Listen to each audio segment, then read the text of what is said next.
Salam jumpa pemirsa. Senang sekali Jurnal Daai hadir kembali, kali ini bersama saya, Patricia Lawford. Dalam edisi ini, kami telah menyiapkan liputan terkait bencana topan Haiyan di Filipina dan tentang membangun pendidikan negeri melalui sekolah rakyat.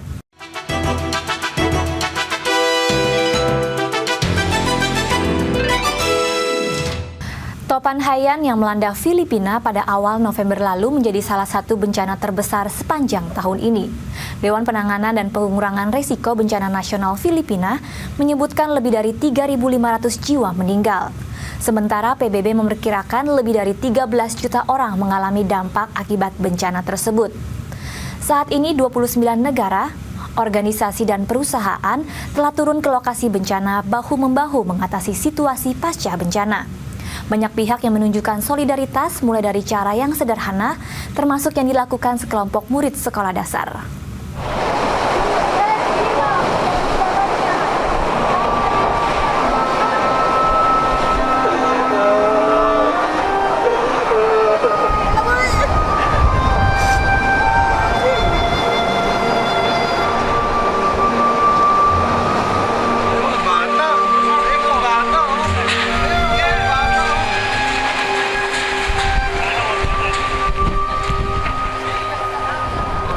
Topan Haiyan atau disebut juga Topan Yolanda termasuk dalam kategori bahaya tingkat 5 dari skala badai Saffir-Simpson.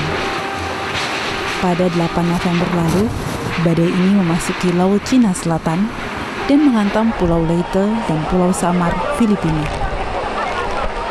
Badai tropis ini biasanya terjadi di lintang-lintang di luar Indonesia. Nah, Haiyan ini kemarin masuk ke dalam badai tropis skala 5. Skala 5 itu artinya super ya. Super badai tropis. Kalau dibandingkan dengan Katrina itu skala 4. Nah, jadi Haiyan itu memang dia berkembang sangat hebat. Sangat hebat. Dia dari utara Papua ya. Waktu bibitnya. Kemudian dia bergerak dan menguat pada saat memasuki Filipina.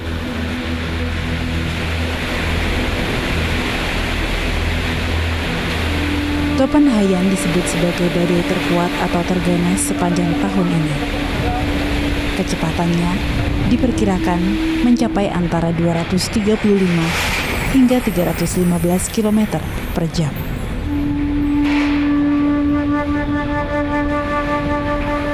Bisa dilihat seberapa besar Haiyan itu.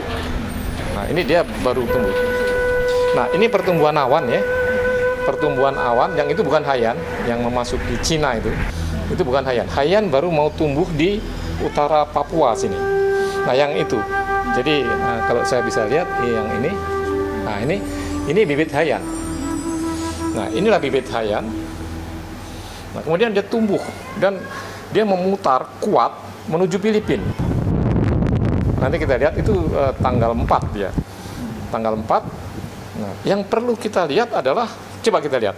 Pada saat dia di sini, nah ini sudah mulai nguat puterannya, maka ada wilayah kita yang kena ekornya ini. Utara Papua ya tanggal ini. Nah, itu dan dia bergerak. Nah, coba sekarang kita lihat skalanya.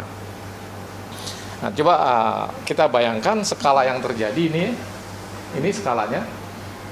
Ini kalau Jawa kita masukkan ke sini habis ini. Artinya kalau Haiyan itu memasuki Pulau Jawa, maka seluruh Jawa itu akan habis. Coba kita lihat ini skalanya. Nah, ini dari sini sampai sini kan? Ini kan Jawa hanya segini. Kalau kita masukkan ke sini ya habis dia. Tapi yang skala begini, alhamdulillah tidak memasuki Indonesia.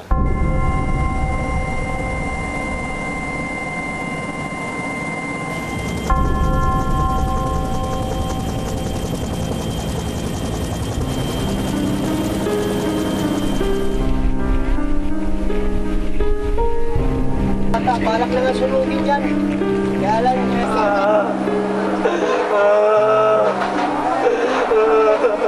Dampak terparah terjadi di wilayah Tacloban, Provinsi Leyte.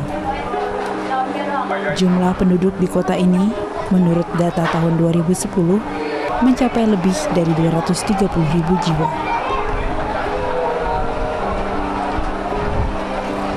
Pulau Leyte sendiri memiliki luas sekitar 7.200 km persegi. Data tahun 2007 menunjukkan pulau ini dihuni oleh lebih dari 2,1 juta jiwa. Dewan Penanganan dan Pengurangan Resiko Bencana Nasional Filipina dalam laporan 10 hari pasca bencana menyebutkan jumlah korban cedera akibat topan Haiyan ini mencapai hampir 13.000 jiwa. Data sampai awal minggu lalu juga menyatakan hampir 1.200 orang lainnya belum ditemukan.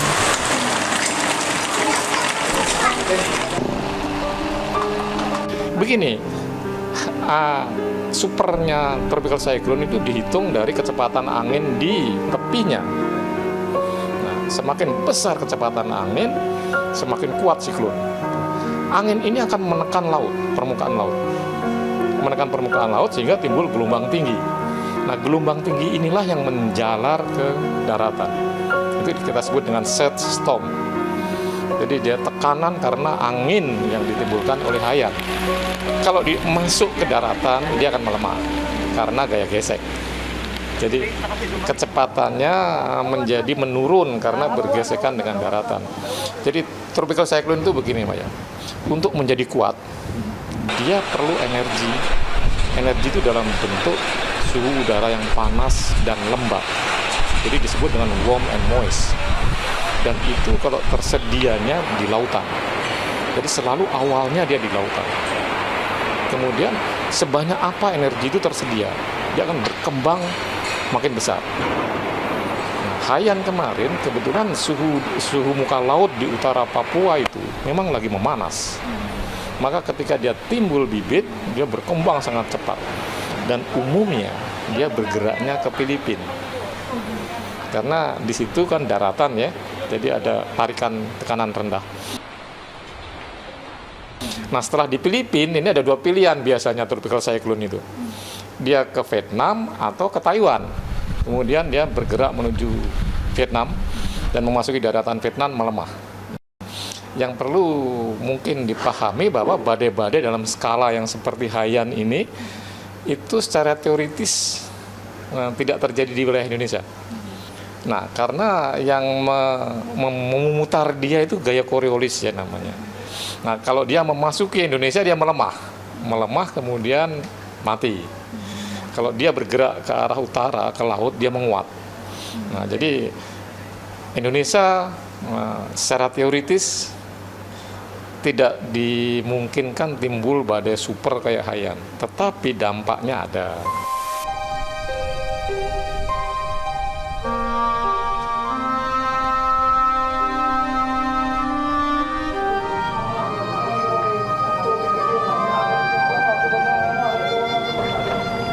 Hingga 16 November, data pemerintah Filipina menunjukkan jumlah korban tewas mencapai hampir 3.700 orang.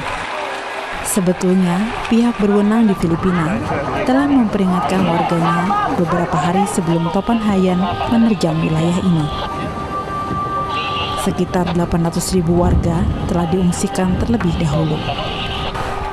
Tetapi pemerintah Filipina tidak menyangka akan perkembangan badai yang kategorinya sangat cepat meningkat.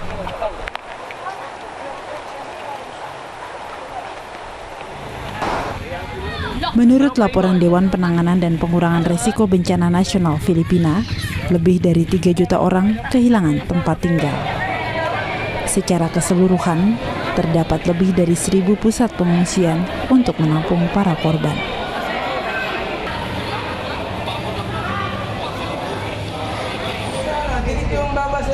Melalui berbagai pemberitaan internasional juga diketahui, terdapat 8 bayi yang dilahirkan selang beberapa saat pasca bencana di beberapa tempat pengungsian.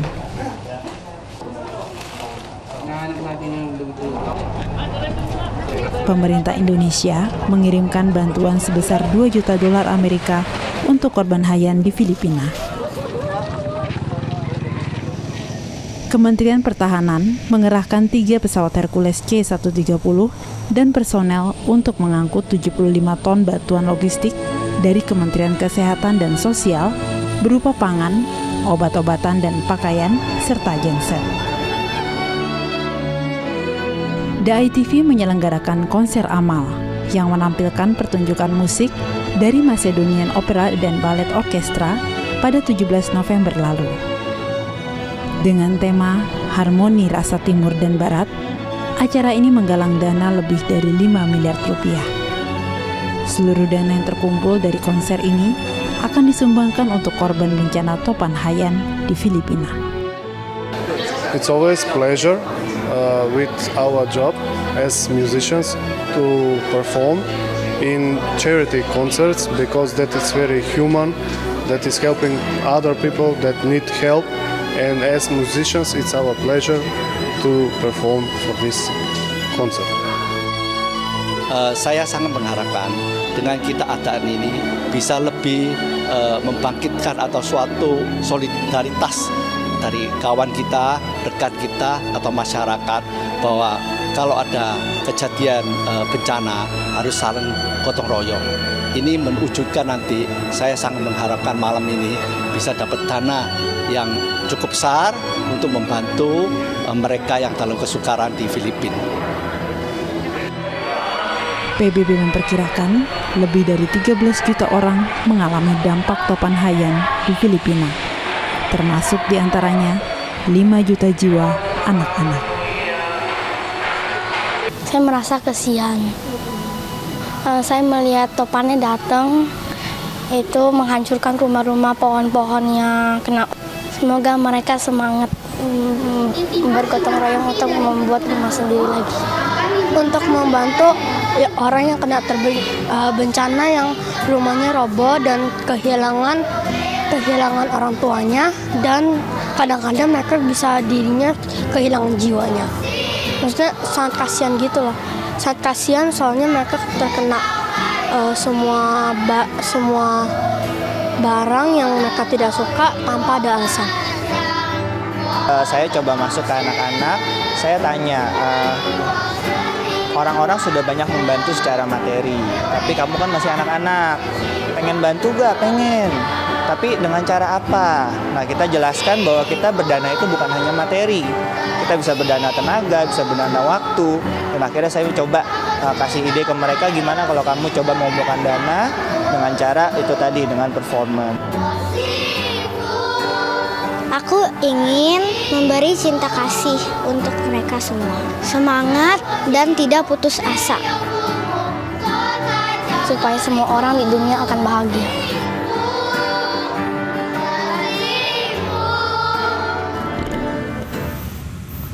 Siti Nurhayati tinggal di Kampung Batu di Desa Tangkil, Kecamatan Caringin, Bogor, Jawa Barat.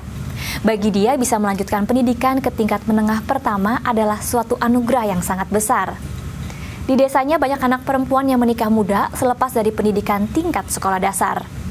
Beruntung telah berdiri tempat kegiatan belajar mandiri Amanah Batasa sejak tahun 2003. Di tempat inilah Siti dan teman-teman dapat merajut cita-cita. Di kampung ini mah nggak ada sekolah yang dekat lagi, cuman di SMP Amanah Batasa doang.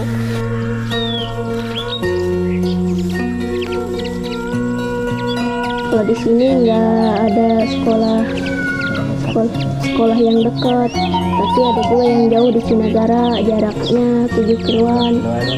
Terus ongkosnya 8.000, belum bolak-balik. Yang dekatnya cuma di atas doang, di SMP Amanah Batasa, terus sekolahnya gratis.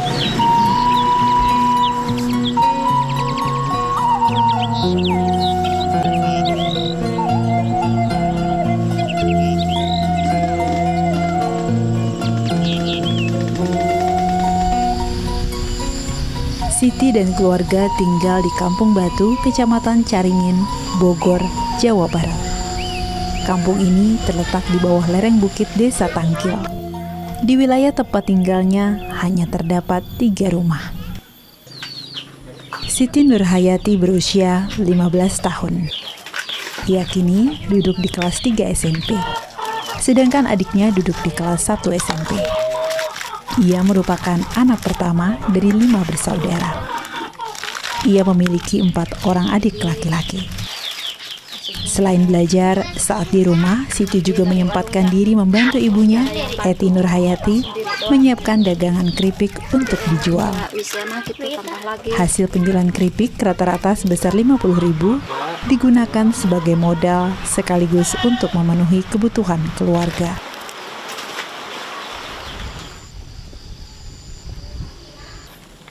Sedangkan ayahnya, Burhanuddin, yang berusia 37 tahun, bekerja sebagai buruh ladang. Ia menggarap ladang dan merawat kambing milik orang lain. Penghasilannya Rp25.000 per hari. Bila sehari tidak bekerja, maka ia tidak mendapatkan upah untuk memenuhi kebutuhan harian keluarga. Kalau nggak ada sekolah lagi ya gimana? Mungkin nggak bisa sekolah lagi lah mungkin gitu. Karena apa ya? Untuk memodalinya mungkin bapak nggak ada untuk modalnya gitu. Satu, ketentuan kemenangan dalam permainan tenis meja ditentukan dengan nilai poin. Siti beruntung, ia masih dapat bersekolah. Kebanyakan anak perempuan di desanya menikah di usia sangat muda jika tidak dapat melanjutkan sekolah. Tempat kegiatan belajar mandiri Amanah Batasa ini berdiri pada 23 Juni 2003. Amanah Batasa diambil dari nama Yayasan Amanah Batasa. Nah, dengan melihat kondisi yang real seperti itu, maka kami bergerak bahu-membahu dan mengajak masyarakat sebenarnya. Ini sebenarnya program Yayasan Sekolah Rakyat ini program yang diinisiasi oleh masyarakat, ya, untuk masyarakat dan oleh masyarakat. Yayasan ini menjadi penggerak awal dalam pembangunan pendidikan di desa ini. Program TKB Mandiri ini didirikan di bawah naungan Sekolah Rakyat Bogor yang bertujuan untuk memberikan pelayanan pendidikan gratis bagi anak duafa maupun anak-anak putus sekolah. Untuk buku-buku pelajaran, sebagian dapat buku dari SMP Negeri 1 Cigombong, seperti buku paket, ya kadang-kadang dapat dari SMP Negeri 1 Cigombong. Kemudian kalau buku LKS, saya berusaha untuk beli sendiri, ya, buat pegangan guru untuk buku LKS. TKB Mandiri Amanah Batasa merupakan TKB Mandiri pertama yang didirikan oleh Sekolah Rakyat Bogor. TKB Mandiri Amanah Batasa ini merupakan SMP satu-satunya yang ada di desa ini. Mereka juga diajarkan bagaimana mengenai lab skill, menjahit, dan keterampilan-keterampilan lainnya, karena masyarakat desa sini adalah masyarakat yang mungkin di daerahnya kalau setelah dia lulus itu bekerja sebagai pabrik gitu, terutama yang perempuan. Jadi kita siapkan terutama biar mereka itu bisa di lapangannya langsung bekerja gitu, bisa dipakai di tempat mereka masyarakatnya sendiri gitu. Sekolah ini telah menamatkan 400 murid dari Desa Tangkil selama 8 periode tahun pembelajaran. Di tahun 2013 ini, jumlah siswanya mencapai 112 murid dengan 13 guru pamung. Kalau dulu mungkin udahlah kamu cukup sekolah SD saja, apalagi anak perempuan gitu. Kamu nggak usah sekolah tinggi-tinggi. Ya, nanti juga kamu nikah juga, jadi umur rumah tangga juga ya gitu. Jadi kayaknya nggak ada harapan untuk punya cita-cita lah gitu orang tua kalau dulu gitu ya. Tapi alhamdulillah sekarang udah banyak kemajuan, mungkin karena mereka pengen bekerja, kalau nggak ada jasa nggak bisa gitu. Nani Rahayu merupakan salah seorang guru pamong yang juga menjadi pelopor berdirinya SMP terbuka di Desa Tangkil. Wanita berusia 35 tahun ini merupakan warga asli Desa Tangkil. Ia menjadi warga pertama sekaligus perempuan pertama di Desa Tangkil yang berhasil menamatkan pendidikan hingga sarjana. Minimnya akses pendidikan dan kurangnya kepedulian warga akan pentingnya pendidikan membuat Nani sangat prihatin akan besarnya angka tingkat putus sekolah yang terjadi di desanya. Sebelum ada SMP di sini, kebanyakan anak-anak itu putus sekolah ya, karena katanya transportasi itu sangat mahal gitu. Jadi daripada untuk sekolah mendingan untuk makan saja di rumah gitu. Lulusan SD udah kerja di pabrik gitu. Kadang ada yang jadi pembantu gitu, kadang nikah gitu. Harapan saya sih pengennya mendirikan SMA gitu ya, supaya anak-anak dari lulus SMP itu tidak hanya ke pabrik, jadi ke SMA gitu, melanjutkan sekolah SMA gitu. Desa Tangkil terletak di Kecamatan Caringin, Kabupaten Bogor, Jawa Barat. Luas wilayah Desa Tangkil mencapai 644,27 hektar. Sebagian besar lahan Desa Tangkil digunakan sebagai agrobisnis atau pertanian. Mata pencarian warganya adalah buruh ladang.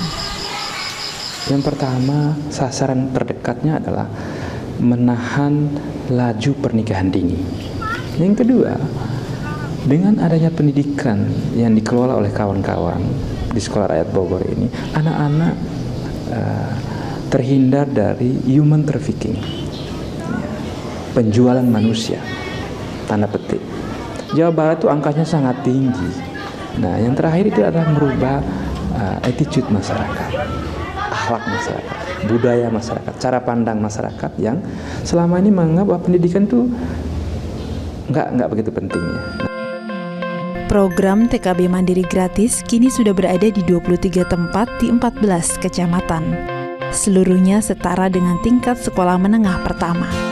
Total sejumlah 2.000 siswa menempuh pendidikan di tempat-tempat kegiatan belajar ini. Kita diajarkan, ada satu hadis kursi yang berbunyi, Ana inda dhanni, aku ini bergantung. Selain sekolah, sebagian anak-anak TKB Mandiri Amanah Batasa tinggal di pesantren Minjahul Karomah. Pesantren ini terletak di belakang gedung TKB Mandiri. Di sini, anak-anak belajar menghafal ayat suci Al-Quran dan mengaji. Pendidikan adalah salah satu cara untuk membangun negeri, meningkatkan kesadaran masyarakat akan pentingnya pendidikan, dan akses pendidikan bagi anak-anak tertinggal adalah upaya yang perlu dilakukan bersama. Guru adalah pahlawan tanpa tanda jasa. Perannya dalam mendidik generasi muda sangat penting dan tak ternilai. Guru juga disebut pemberi teladan, tidak hanya dalam dunia pendidikan tetapi juga dalam kehidupan. Dari para guru kita belajar untuk membuat hidup ini berharga. Mari jadikan hidup penuh makna karena setiap peristiwa mengukir sejarah. Jika Anda memiliki saran atau kritik, silakan kirim ke website dan media sosial DAI TV atau telepon ke 021 5055 8889. Akhirnya saya Patricia Lovord mewakili seluruh kerabat kerja Jurnal DAI mengucapkan terima kasih atas perhatian Anda. Sampai jumpa.